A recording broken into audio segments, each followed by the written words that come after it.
So let's look at a model for how you can know if you've got the gift of prophecy. Hello there, my name's Ed, it's nice to see you.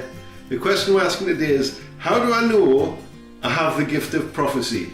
Well, you probably won't to start with, but I can help you to understand it a little bit. So if you want some help or advice with that, you can just send me a message on Facebook or leave a comment on the bottom of this video, or look in the description below. All the links and stuff like that are there, how to get in touch with me. It's a bit like growing fat. It doesn't happen overnight. You just eat more stuff and you kind of suspect you're growing fat, and then one day you look in the mirror and you realise you've gotten fat.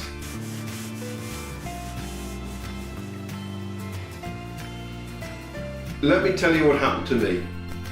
So I'd had a whole load of goes at becoming a Christian in my life, and then I did, properly.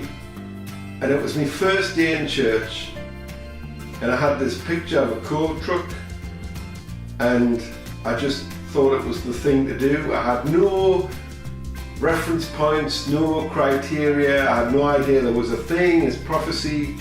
I didn't know that people talked in this language. I just got up and I spoke about this coal truck. It was one of those train coal trucks, and it was on its own, and the engine was there, but this coal truck was by itself.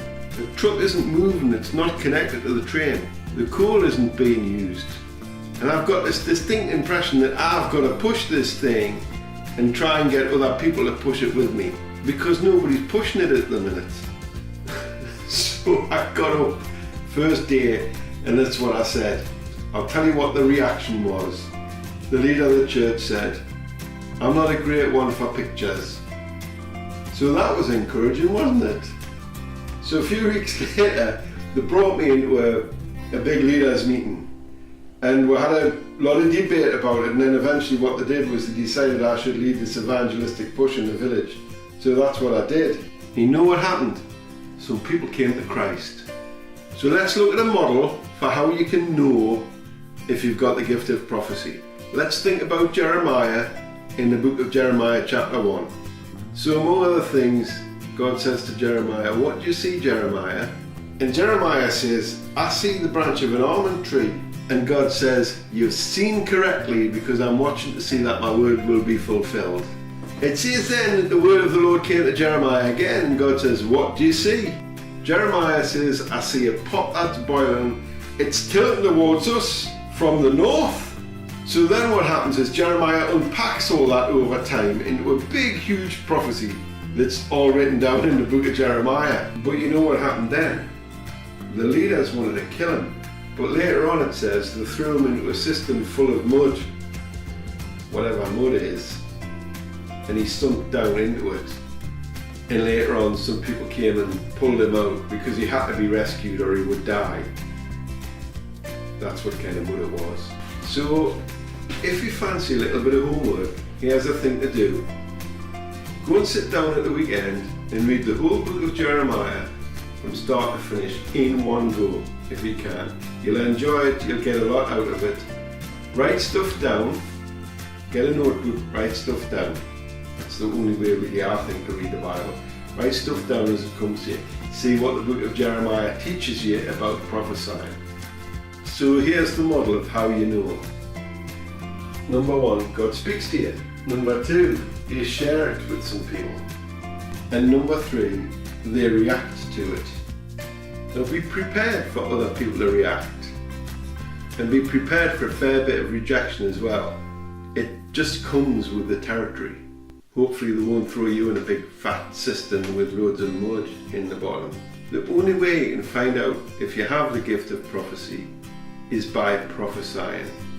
Now here's another question. Does everybody have the gift of prophecy? The Bible says that we all have different gifts. We don't all have the same gift, but some do. Now it's just my view, but in my view, it's bad teaching to say that everybody has the gift of prophecy. I think people say that with good intention, and it's to do with the years of decline of use of spiritual gifts. They're just trying to encourage people.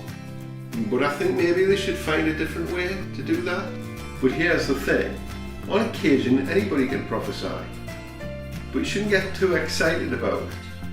God can even use a donkey to speak, and I'll give you a case in point.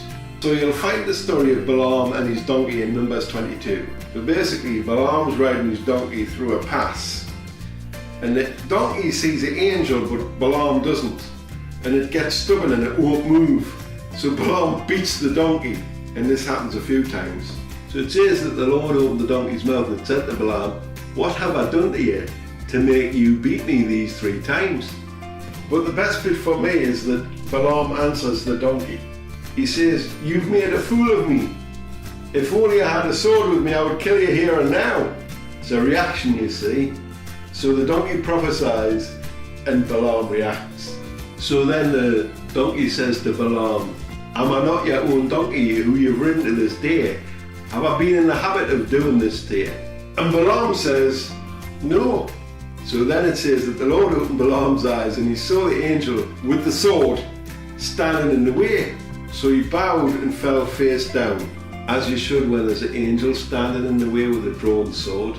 The bottom line is, it's all about the fruit that God produces in you and through you. So here's a few tips for you. It is exciting, you don't really know what's going on, but don't get overexcited.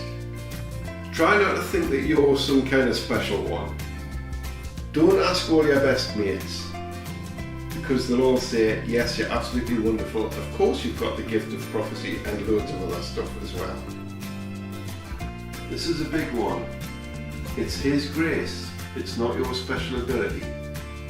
And the gift is for the church, not for you. But here's what I think you should do. Give it a go. Do it. If God speaks to you, speak it out and see how people react. You don't have to do it all on a Sunday morning. So my advice to you would be, give it a go, pray about it. If God's speaking to you, speak it out, see how people react. The main thing is the fruit that you produce good. Is it good for other people to eat?